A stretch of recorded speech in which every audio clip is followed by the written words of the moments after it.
नमस्कार, राम राम। आप देख रहे हैं पहाड़ी एक्सप्रेस न्यूज। मैं हूं बीएस राज। मेरे साथ जो है डिस्ट्रिक्ट प्रधान जो कांग्रेस के भूपिंदर सिंह जी। आज इनसे बातचीत होगा, फर्स्ट टाइम बातचीत होगा पहाड़ी एक्सप्रेस न्यूज। चलिए सर, आपका सबसे पहले हम जनता को ज्यादा डिले नहीं करेंगे और मुद्दे पे आ जाएंगे तुरंत। सर, आपका सबसे पहले पहाड़ी एक्सप्रेस में हार्दिक अभिनंदन है।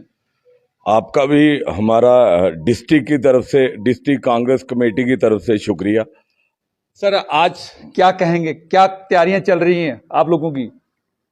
तैयारियां तो हो गई। कहां तक फिनिश हो गई है, क्या है? तैयारियां तो थी, कुछ पोलिंग स्टेशन थे जहां पे हमने जो एजेंट के फॉर्म वगैरह थे, मटेरियल वगैरह वो भेजना था। तो हमारे जो चीफ इलेक्शन एजेंट थे वो इंदर कुमार सैकल साहब थे।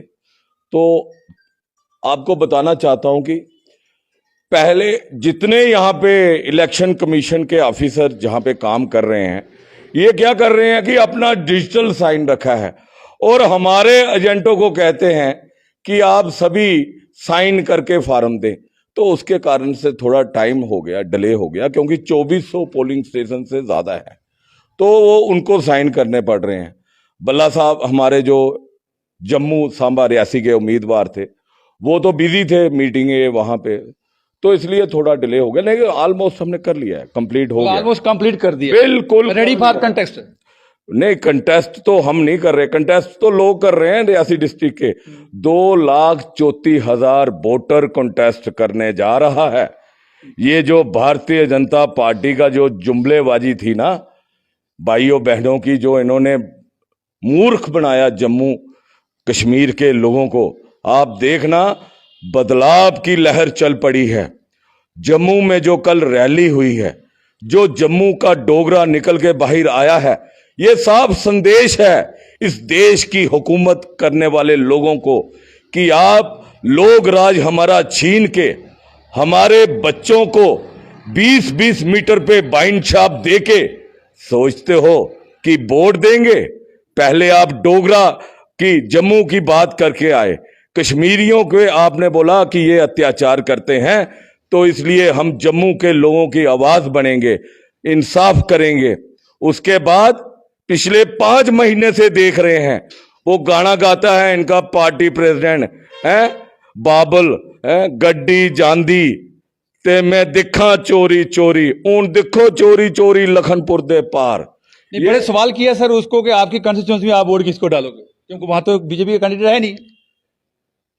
अरे इनके कैंडिडेट देखिए, यहां पे लोग सारे समझ चुके हैं।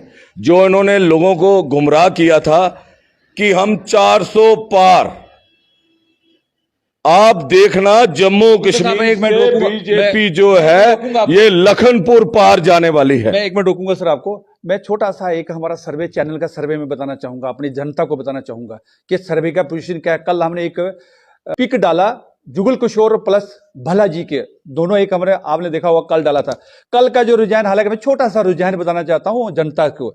24/4/2000 को हमने डाला, 25/4 11:26 तक का जो रिजल्ट आया हमारे सामने, टोटल 84 कमेंट आए थे। 84 में से 84 कमेंट किया, जिसमें से 3 आदमी को कमेंट उसने नहीं दिया, वो दुगला है। लेकिन उसके बाद जो हमारे पास जो कमेंट आया, जो इनका बीजेपी का आया 29 और कांग्रेस का आया फर्स्ट पोजीशन में 52। ये मैं छोटा सा सर्वे एक जनता को, अपने दर्शकों को बताना चाहता हूं, और डिस्ट्रिक्ट जनता रियासी को बताना चाहता हूं, जम्मू को बताना चाहता हूं कि इस वक्त सर ऐसा क्यों हुआ, ऐसा क्या आप लोगों ने कर दिया कि जो छोटा सा सर्वे की वहां बात करते हैं।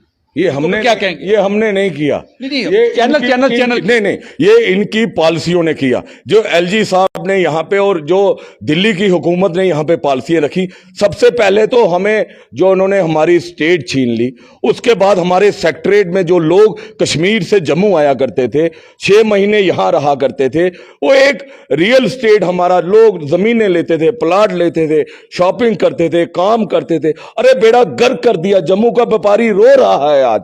उसका कारण है सेक्रेटरीट के जो इन्होंने, जो 6 महीने श्रीनगर 6 महीने जम्मू चलता था, उससे हमारे 8-10 लोग कश्मीर से जम्मू आया करते थे। यहां पे हो कोई कमरा किराया पे लेते थे, यहां पे कोई ग्रोसरी की शॉप पे दालें ले रहे हैं, सब्जी ले रहे हैं, कपड़े ले रहे हैं, जमीनें ले रहे हैं, यहां पे प्लाट लेते थे, मकान बनाते थे। जब से बीजेपी आई है, इन्होंने बिना तबाही के कुछ नहीं किया। बिना बर्बादी के इस देश को कुछ नहीं दिया। सर मौका तो आपने भी दिया इनको बहुत सारा, किनको? डिस्ट्रिक्ट बीजेपी को, जितने भी लोग रियासी में डिस्ट्रिक्ट करप्शन को लेकर, माइनिंग को लेकर सब कुछ, कभी भी बीजेपी फ्रंट फुट में नहीं आई है, अब कांग्रेस फ्रंट फुट नहीं आई है एंटी करने के लिए, क्या कारण है सर? कांग्रेस ने कभी, जनता का कहना है कि यहाँ कांग्रेस कमजोर है डिस्ट्रिक्ट रियासी के अंदर। देखिए ये तो जनता बताएगी आपको। 26 तारीख कल है, और जो 3 नंबर हमारा बटन है रमन भल्ला साहब का ईवीएम का, वो देखना आप कितना गर्म रहेगा। जो ऑफिसर वहां पे बैठेंगे तो कभी आप ऐसे ही गप लगा लेना, कोई जानकार होगा तो उनको पूछना कि बटन कौन सा गर्म हो रहा है। इस डिस्ट्रिक्ट में 2,34,000 वोट है, 80,000 की लीड देने जा रहे हैं यहाँ के लोग।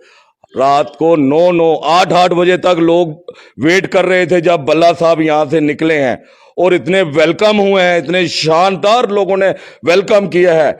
जैसे उधमपुर लोकसभा की सीट, उधमपुर लोकसभा तो होगा की भूपेंद्र सीट जी, जो लोग लड़ रहे थे, भूपेंद्र जी, लेकिन वोट में कन्वर्ट करना बड़ा हार्ड वर्क है सर। आप चिंता मत करें, रियासी डिस्ट्रिक्ट से 80,000 की लीड हम ले रहे हैं। और जो हमारा सर्वे है, जो हमारे वर्कर है जिनसे हमने बात की है, जो हमारे पास ब्लॉक की पंचायतों से जो सर्वे हमारे लोग बता रहे हैं, हम 80,000 की लीड रियासी डिस्ट्रिक्ट से ले रही है इंडिया गठबंधन। सर आपका भी कांग्रेस में भी जाति पात से वोट हो रहा है क्या? जहां पे जाति पात को लेकर के काफी बीजेपी तो काफी फायदा उठा रही है, आप ही उठा रहे हो कि नहीं सर? नहीं, बीजेपी सिर्फ जुमलेबाज है। इधर चाहे ब्राह्मण है, राजपूत है, किसी भी मजहब का है, कोई भी फिरके का है, सभी इंडिया अलायंस के जो जितने भी लोग हैं सभी वोटिंग कर रहे हैं और अच्छी तादाद में कर रहे हैं। ये जुमलेबाजी इनके पास है जो नफरत फैला के वोट की राजनीति करते हैं। हमारी पार्टी का ऐसा कोई नहीं है, ये सेकुलर पार्टी है। ये 2 विचारधारा इस देश में लड़ती हैं, एक कम्युनल है, एक सेकुलर है। और हमें फक्र है, हमें एक दिल से ये सेटिस्फेक्शन है कि हम इस देश के लिए, भाईचारा के लिए, हिंदू मुस्लिम सिख इतिहाद जो है उसके लिए, उस लोगों को और लोग राज मजबूत करने के लिए काम कर रहे हैं। और आप देखिएगा, इनको चाहे जम्मू हो, सांबा हो, रियासी हो, तीनों लोकसभा, जो तीनों डिस्ट्रिक्टों की लोकसभा में जो वोट पड़ेंगे कल, इनकी बड़ी बुरी हालत होगी। रमन भल्ला साहब 2 लाख की लीड से जीतेंगे, ये जम्मू सांबा रियासी के लोगों ने कल रैली में बता दिया है।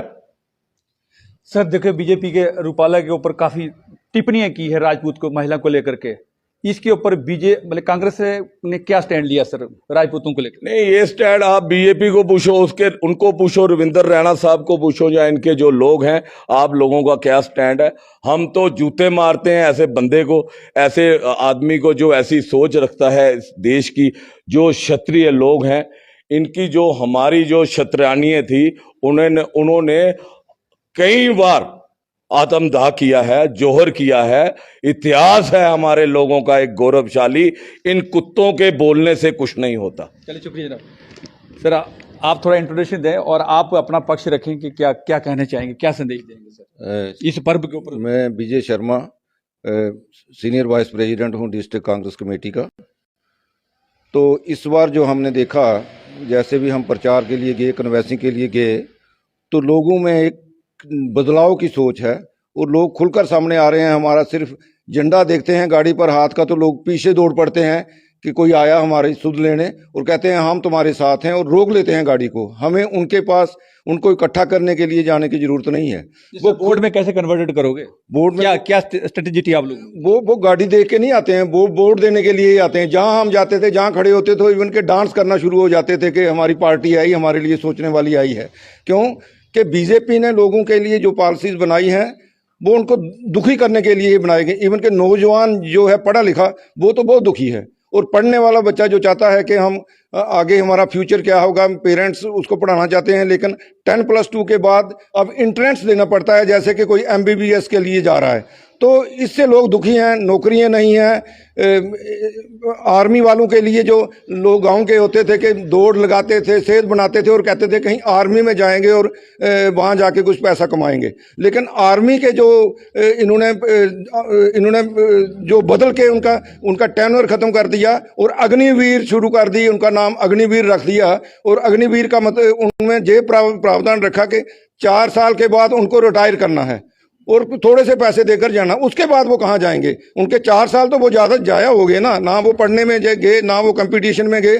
और जहाँ कंपटीशन में हमारे बच्चे जाते हैं कोई नौकरी लेने के लिए, तो वहाँ क्या होता है, बाहर की कंपनियां आके इंटरव्यू लेती हैं और वहाँ गफले। सर एक सवाल रुकूंगा कि ऑलमोस्ट डिस्ट्रिक्ट रियासी में देखा, मैं भी 2-2.5 साल से अपने रिपोर्टर का काम कर रहे हैं पहाड़ी एक्सप्रेस, लेकिन बीजेपी कांग्रेस फ्रंट फुट में बहुत कम देखी, एक्टिविटीज बहुत कम देखी। अब इलेक्शन के दौरान एक्टिविटीज में एक्टिव हो गए, अब पहले कहाँ थे सर? सर पहले भी एक्टिविटीज़ हम करते रहे हैं, बिल्कुल आवाज़ उठाते रहे हैं, महंगाई के खिलाफ आवाज़ उठाते रहे हैं, और जो भी लोगों की जातियाँ होती थी वो उठाते रहे, लेकिन वो हम मीडिया को साथ नहीं लेते थे, इसलिए मीडिया में वो नहीं आया। लेकिन हम अपने तरीके से लगे हुए थे, और उसी का फ़ायदा अभी हम कांग्रेस को मिलने वाला है, और अभी कल पता चलेगा। चलिए शुक्रिया सर। सर आप सर इंट्रोड्यूस फर्स्ट वाला। मैं Deepak Kumar Atri, advocate, NC provincial vice president. Sir almost देखा गया है कि कांग्रेस का आईटी सेल बहुत कमजोर है, हिंदुस्तान के अंदर बहुत कमजोर है, जिसकी वजह से कि काफ़ी कांग्रेस को लॉस हो रहा है। पिछले बार भी 45 में सिमट गई है। इस इलेक्शन में क्या कहेंगे आप तो गठबंधन के साथ हो। देखिए, इंडिया अलायंस जब ये ज़रूरत पड़ी बनाने की, तो उस वक़्त जो पार्टियां एक जो साझा माइंडसेट लेके आई, उनमें नेशनल कॉन्फ्रेंस भी एक पार्टी है। तो जो आईटी सेल की बात आप कर रहे हैं, जिस तरीके से बीजेपी का आईटी सेल काम कर रहा है, जितना जो खोखला बयानबाजी और जितनी धोखाधड़ी लोगों के साथ, जितनी वो माइंड करप्ट लोगों का कर रहे हैं बीजेपी आईटी सेल, हम उस लाइन पे इस वजह से नहीं चले क्योंकि हम देश को आगे बढ़ाना चाहते हैं। हम देश को जो तीसरे नंबर पर विश्व गुरु था, आज वो 12वें नंबर पर बीजेपी की नीतियों से और बीजेपी आईटी सेल की नीतियों से आज हम 12वें नंबर पर पहुंच गए हैं। तो हमें ऐसे आईटी सेल्स की जरूरत नहीं है जो हमारे युवाओं को गलत रास्ते की ओर। आईटी सेल की जरूरत क्यों? से माइंड सब्वर्वेशन कर रहे हैं सर, माइंड सब्वर्वेशन कर रहे हैं वोटर का। आप चुपचाप करके बैठे हुआ है कांग्रेस। जी देखिए, मैं इंडिया अलायंस की तरफ से स्टेटमेंट दे रहा हूं, कांग्रेस की तरफ से मैं अपनी स्टेटमेंट। आपका भी बहुत कमजोर है, आपका भी सेल बहुत कमजोर है। मैंने आपको ये बात बताई कि हम युवाओं को उस तरफ नहीं धकेल रहे जो झूठ फैलाया जा रहा है बीजेपी आईटी सेल की तरफ से। हमारा आईटी सेल जो काम कर रहा है वो सच है। हम मैनिफेस्टो लेकर आए हैं, हम युवाओं का, हम माताओं का, हम किसानों की, हम अग्निवीर जो योजना है उसके खिलाफ जो आवाज उठानी है, हम उन मुद्दों पे बात कर रहे हैं। चलिए शुक्रिया। चलिए हम इनसे भी बातचीत करते हैं। सर आप थोड़ा इंट्रोड्यूस दें प्लीज। मैं National Conference OBC cell district Reasi का प्रेसिडेंट हूँ। मेरा नाम हाजी मोहम्मद जावेद भट्ट है। तो मैं एज ए यहाँ काम नेशनल कॉन्फ्रेंस जो अलायंस है हमारा कांग्रेस के साथ, पूरी सभी पार्टियों के साथ, हम उनके साथ मिलजुल के काम करें, शाना बिशाना होकर हम काम कर रहे हैं यहाँ पर। चलिए शुक्रिया। इनका कहना था कि हम शाना बिशाना काम करें। चलिए हमारे साथ तारिक भट्ट सर जुड़ गए हैं, हम बातचीत करेंगे इनके साथ कि बेहतर तरीके से बातचीत करते हैं। हम सिर्फ यही कहना चाहेंगे कि बीजेपी का नारा है, क्यों पड़े हो चक्कर में, बीजेपी के टक्कर में कोई नहीं। सर बहुत बहुत शुक्रिया। ये बात वो ठीक कह रहे हैं, क्यों पड़े हो चक्कर में, कोई नहीं है टक्कर में।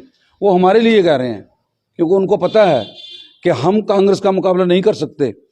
बहुत बेवकूफ़ बना लिया उन्होंने। उनका कहने का मतलब है कि तुम जितनी भी हिंदुस्तान में जितनी भी लाइन्स बना लो, जो मर्जी लाइन्स बना लो, जितनी मर्जी बना दो, तो बीजेपी के टक्कर में क्यों नहीं। ऐसा शब्द कैसे बोलते हैं सर? आप इसके ऊपर क्या स्टैंड रखते हो आप लोग? मैं कह रहा हूँ ना कि वो ठीक कह रहे हैं कि वो कांग्रेस के बराबर में नहीं है, कांग्रेस के मुकाबले में वो उनके टक्कर है ही नहीं। वो तो कहाँ कांग्रेस के साथ मुकाबला करेंगे। कांग्रेस इस वक्त कांग्रेस के जो अलायंस, जो इंडिया अलायंस इकट्ठा हुआ है, तो ये 32 या 35% वोट लेते थे, तो 70% वोट जो बाहर चला जाता था। आज 70% वोट इकट्ठा हुआ है, कहाँ है ये टक्कर में? आपको पता होना चाहिए कि 70% वोट एक तरफ जा रहा है और वो 70% वोट लेकर के इंडिया अलायंस हिंदुस्तान में सरकार बनाने जा रहा है। और बाकी रही बात जो जहां हमारे जम्मू कश्मीर की, हम यहाँ जितने लोग बैठे हैं सब डोगरे हैं, और डोगरों में एक कहावत है, वो बड़ी मशहूर कहावत है कि कक्का बिल्ला कांचरा ते छाती बाल ना होए, ओदा बसा नहीं खाना भावें सक्का भरा भी होए। इससे ज्यादा मैं और क्या कहूंगा कि भारतीय जनता पार्टी का जो उम्मीदवार है उस पर किसी को भरोसा ही नहीं है। वो ये कहता है कि जी पार्लियामेंट के अंदर सोशल मीडिया के अंदर कल जबरदस्त तरीके से जो फॉर्म भरा उसके ऊपर कोई आपको जानकारी मिला कि क्या क्या अपोजिशन में लगा रहे हैं, क्या क्या ऑब्जर्वेशन लग रहे हैं, देखिए मेरी क्या बात, क्या इल्जाम लग रहे हैं? सोशल मीडिया पे वो जो भीड़ दिखा रहे थे ना, वो किराए की लाई हुई थी, पैसे दे देकर वो उन्होंने लोग लाए हैं। ये फॉर्म फिलअप किया तो उसके ऊपर जो जिसका नाम ले रहे हैं कैंडिडेट का बीजेपी का, तो वो उसके ऊपर तो काफी एलिगेशन लग रहे हैं। वो उस पर तो लगेंगे। मैं भी तो यही कह रहा हूं ना कि वो पार्लियामेंट के अंदर झूठ बोलता है। पार्लियामेंट जो है हमारे कानून का एक मंदिर है, जो मंदिर में ये लोग झूठ बोलते हैं और वहां पर ये कहता है कि जी जम्मू में मेट्रो चल रही है। अरे भाई कहां चल रही है मेट्रो, जरा दिखाओ तो सही। इनके पास झूठ के सिवा कुछ है नहीं। पार्लियामेंट के अंदर जिसको हम एक अपना वो एक मंदिर, जब मस्जिद हम उसको कहते हैं, जहां हमारा हक लिखा जाता है, जहां पूरे देश की तकदीर लिखी जाती है, लोगों की तकदीर लिखी जाती है, ये वहां झूठ बोलते हैं। कहां इनको कोई, जितना बेवकूफ इन्होंने लोगों को बनाना था वो बना लिया है। मंदिर के नाम पर, मस्जिद के नाम पर, अफगानिस्तान के नाम पर, पाकिस्तान के नाम पर, इन्होंने हिंदू और मुसलमान के नाम पर, सिख ईसाई को आपस में ये लड़ाते हैं। इनके पास क्या पॉलिसी है, क्या प्रोग्राम? कोई पॉलिसी प्रोग्राम इनके पास नहीं है। ये हमारी जो गठबंधन जो बना है, ये आपसी भाईचारे पे यकीन रखता है, प्यार मोहब्बत और खुलूस पे यकीन रखता है। हमने वोट मांगा है देश की सालमियत के लिए, देश की तरक्की के लिए, देश की खुशहाली के लिए हमने वोट मांगा है। और ये मांगते हैं कि कैसे हिंदू और मुसलमान को लड़ाएं। अब हिंदू भी जान चुका है, मुसलमान भी समझ चुका है, हर तबका का आदमी समझ चुका है कि ये इनके पास कोई पॉलिसी, कोई प्रोग्राम नहीं है। ये सिर्फ लोगों को लड़ा करके, उनके जज्बात से खेल करके जो उनको उनसे वोट बटोरने की कोशिश करते हैं। अब लोग समझ चुके हैं, इनका सोपड़ा पूरे देश में साफ होने जा रहा है। अब लोग धोखे में नहीं आने वाले हैं। चलिए शुक्रिया जनाब। ये कहेगा लीडरों ने तो अपने अपने जितने फेंकने थे उन्होंने फेंक दिए, अब जनता क्या फेंकती है चलिए उसी दिन देखेंगे। 4 तारीख हमें लास्ट अंत में हम फिर कहना चाहेंगे कि हमारी जो टीम है पहाड़ी एक्सप्रेस न्यूज़ की ऑलमोस्ट सभी रियासी के अंदर कल घूमेगी। थनपाल से शुरू हुई, चनकार, नास और जहाँ जहाँ पुलिंग बूथ में जाएगी तो आपको तब अब अपडेट उस वक्त कल भी बताएंगे हम, और आज भी हमने बता दिया। अब आपका काम रहेगा आपका राय रखना, अब अपना राय रखना और शेयर करना, कमेंट करना ना भूलिए प्लीज़। चलिए मुझे कैमरामैन के साथ मुझे दें इजाज़त।